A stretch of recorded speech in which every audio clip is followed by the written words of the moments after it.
అందరికీ నమస్కారం. నా పేరు Anil Kumar Yadav Deshmukh. Welcome to our YouTube channel.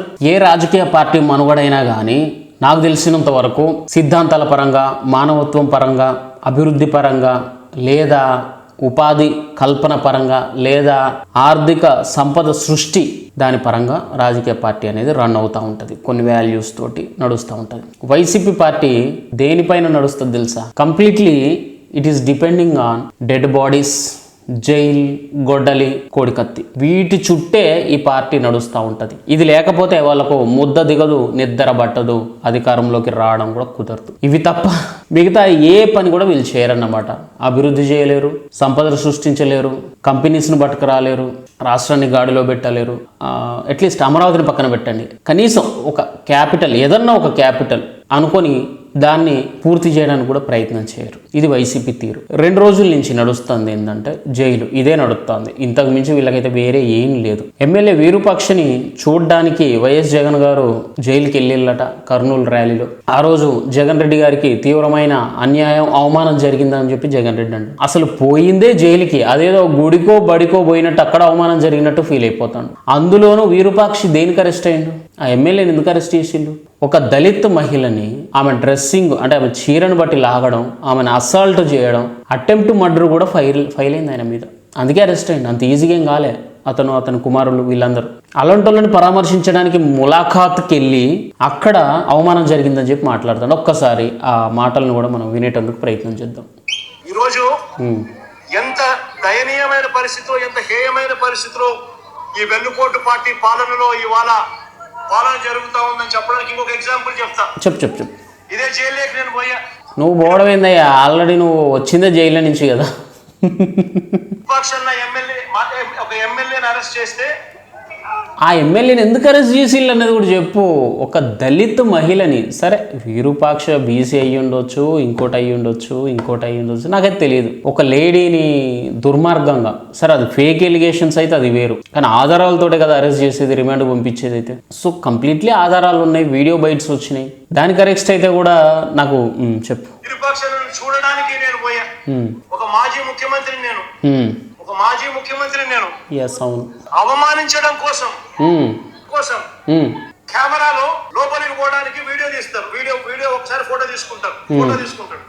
మామూలుగా ఎవరైనా కూడా కూర్చోబెట్టి లోపలికి తీసుకొని పోయి కూర్చోబెట్టి ఎవరికైనా కూడా ఫోటో తీసి పంపిస్తారు. ఫోటో తీసి అన్నయ్యకు బాగా ఎక్స్పీరియన్స్ ఉందబ్బా నిజంగా జైల్లో. మిగతా విషయాల మీద లేదు. సిపిఆర్ అంటే ఏందో తెలియదు అన్నకు, కానీ జైల్లోకి పోయేటప్పుడు ఎట్లా వస్తారు, కూర్చునేటప్పుడు ఎట్లా ఫోటో తీస్తారు, బయటకు వచ్చేటప్పుడు ఎట్లా చేయాలా, వీటి మాత్రం మంచి అవగాహన ఉంది.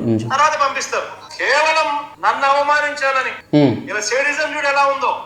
ఎవరిది సేడిస్టిక్ మెంటాలిటీ? చంద్రబాబు నాయుడు గారు. సాడిస్టిక్ చంద్రబాబు నాయుడు అంటే చంద్రబాబు నాయుడు నిన్ను ఇన్సల్ట్ చేయాలని చెప్పి కర్నూలుకి వస్తాడు, కర్నూలు నుంచి విరూపాక్షను చూడడానికి జైలుకి వస్తాడు, అక్కడ అవమానించండి అని చెప్పి చంద్రబాబు గారు ఆదేశాలు, హుకుం జారీ చేసిల్లంటారా మీరు అక్కడ జైలు సిబ్బందికి? తెలివిని మాట్లాడుతున్నావా, తెలిసి మాట్లాడుతున్నావా, లేకపోతే నోటుకు ఏది పడితే అది మాట్లాడడం? ఇది కామెంట్ చేయడానికైనా నీకన్నా సిగ్గుండాలా, వినడానికి మాకన్నా బుద్ధి ఉండాలి. అయిన దానికి కాని దానికి అన్నిట్లకు కూడా ఇట్లా కలగజేసుకోవడం అయితే పద్ధతి కాదు. ప్రతి దానికి ఇదే పాలిటిక్స్, ఇదే రాజకీయం, ఇదే టార్గెట్ చేయడం. చెప్పడానికి నీకన్నా, ఎక్స్ప్లెయిన్ చేయడం నాకన్నా ఉండాలి కొద్దిగా బుద్ధి. నిన్ను గ్రిల్ బయట నిలబడి గ్రిల్ బయటనే ఫోటో ఎలా తీస్తున్నారు? నేను అడిగినా మామూలుగా అందరికి ఇదే మాదిరిగానే తీస్తారా అని. ఎందుకంటే మా ప్రభుత్వ హయాంలో రిఫార్మ్స్ తీసుకొచ్చినాం. పీపుల్ ఫ్రెండ్లీ పోలీస్ స్టేషన్ ఏర్పాటు చేసినాం. అవును, పోలీస్ స్టేషన్ కి ఎవరైనా వచ్చినా కంప్లైంట్ ఇవ్వడానికైనా కానీ ఇంకొకటికైనా కూడా చిక్కటి చిరునవ్వు కూర్చోబెట్టి కర్టసీ ఎక్స్టెండ్ చేసి చిక్కటి చిరునవ్వుతోనే కంప్లైంట్ తీసుకునే వ్యవస్థ మేము తీసుకొచ్చినాం. Okay fine. People friendly police station అని మేము తీసుకొస్తే ఓకే, ఇక్కడ అవమానించే కార్యక్రమం. అంటే ఇప్పుడు నీ ఫోటోని నీ పర్మిషన్ లేకుండా వాళ్ళు తీసిల్లంటవా? అంటే వాళ్ళు జైల్ రిజిస్టర్ని కూడా వాళ్ళు మెయింటైన్ చేసుకోవద్దా? మరి ఏ టైంలో ఎవరిని కలవడానికి ఎవరు వచ్చిర్రు అన్న దాన్ని వాళ్ళు రిజిస్టర్లో మెయింటైన్ చేసుకోకూడదా? రికార్డులో వాళ్ళు రాసుకోకూడదా అండి? పలానా ఎమ్మెల్యే విరూపాక్షి గారిని కలవడానికి పలానా ఇంకో ఎమ్మెల్యే లేకపోతే వైసీపీ పార్టీ మాజీ ముఖ్యమంత్రి, మరి ఆయన వచ్చిండని చెప్పి ఒక ఫోటో తీసుకొని అందులో వాళ్ళు రిజిస్టర్లో కానీ రికార్డులో కానీ రాసుకోకూడదా? చెప్పండి. వచ్చింది జగన్ కదా అని చెప్పి జైలు మొత్తం జగన్కి హ్యాండ్ ఓవర్ చేసి ఆ జైలుని నువ్వు రన్ చేస్తావు. మరి వాళ్ళ డ్యూటీలు చేసిరు, నీ డ్యూటీ నువ్వు చేయలేమంటే నువ్వు నాకు చంద్రబాబు నాయుడు నన్ను అవమానించమన్నాడు గ్రిల్ బయట నిలబెట్టి ఫోటో తీసి బొద్దుండాలా మాట్లాడడానికి కొద్దిగానన్నా. ఏమన్నా అందరికీ ఇదే మాదిరిగానే చేస్తారని లేదు సార్, అందరినీ మామూలుగా అయితే కూర్చోబెడతాము, మీరు కాబట్టి నిలబెట్టించి మాదిరిగా చేయాలా అని చెప్పి ఆదేశాలు వచ్చినాయి సార్ అంటాడు. అంటే ఓపెన్ అని చెప్తాను డైరెక్ట్. చంద్రబాబు నాయుడు గారు వైఎస్ జగన్ వస్తాడని చెప్పి పవన్ కళ్యాణ్ గారు కూడా అవును వైఎస్ జగన్ కర్నూలు జైలుకి వస్తాడు, వచ్చినప్పుడు వాడిని బయట నిలబెట్టి వాడిని లోపలికి రాకముందే వీడియోలు తీయవని అని చెప్పి చెప్పారు. ఇదేనా నువ్వు చెప్పేది? ఫ్రెండ్లీ పోలీసు స్టేషన్ నువ్వు పట్టుకొచ్చినావు కదా, సరే దాని గురించి కూడా నేను చెప్తా చూడండి. ఇప్పుడు ఏమి సేడిజం అంటే ఇది, నేను చంద్రబాబు నాయుడు చెప్తానన్నా, రేపు పొద్దున ఎల్లకాలం మీ ప్రభుత్వం ఏమనంటే ఎల్లకాలకి ఇది ఒకటి ఇది కంప్లీట్ చేద్దాం, ఇది ప్లే చేస్తా కానీ ఆగరు. విషయం ఏంటంటే చంద్రబాబు నాయుడు గారిని కూడా మీరు రాజమండ్రి సెంట్రల్ జైల్లో మీరు అరెస్ట్ చేసినప్పుడు ఆయన లోపలికి వెళ్ళే వీడియో వచ్చింది, బయటకు వచ్చే వీడియో వచ్చింది, లోపల కూర్చొని తినేది కూడా వచ్చింది. ఇవన్నీ ఎక్కడికి వెళ్ళి వచ్చినాయి? ప్రతిరోజు సాక్షి పేపర్లో హెడ్డింగ్లు వేసిళ్ళు, సాక్షి టీవీలో కూడా డైలీ ప్రచారం చేసిళ్ళు. ఈ బువ్వ తింటలేడు, ఆ బువ్వ తింటాడు, ఏసీ కావాలంటాడు, దాని ఇది కావాలంటాడు, భార్య పోతుంది, బువ్వ కావాలంటాడు, పచ్చడి. 2 నెలలు ఏం చేశారు మీరంతా? ప్రతిది పిన్ టు పిన్ అప్డేట్ ఇచ్చారు మీరు జైలు ఏం జరుగుతుంది అనేది. ఏ టైంకి పండుకున్నాడు, ఏ టైంకి లేచిండు, ఎన్ని దోమలు కొట్టినాయి, ఏ బోత కప్పుకున్నాడు, ఏ భోజనం తింటాడు, ఏం కూర వేసుకున్నాడు, ఏం పచ్చడి తిన్నాడు, పొద్దుగాల ఏ పేస్ట్ పెట్టుకొని బ్రష్ చేస్తాడు అనేది కూడా మీరు టెలికాస్ట్ చేసేది కదరా. మరి మీదే శాడిజం అనాలరా, మీదే శాడిజం రా. మరి వైసీపీ వాళ్ళది ఏం శాడిజం అది?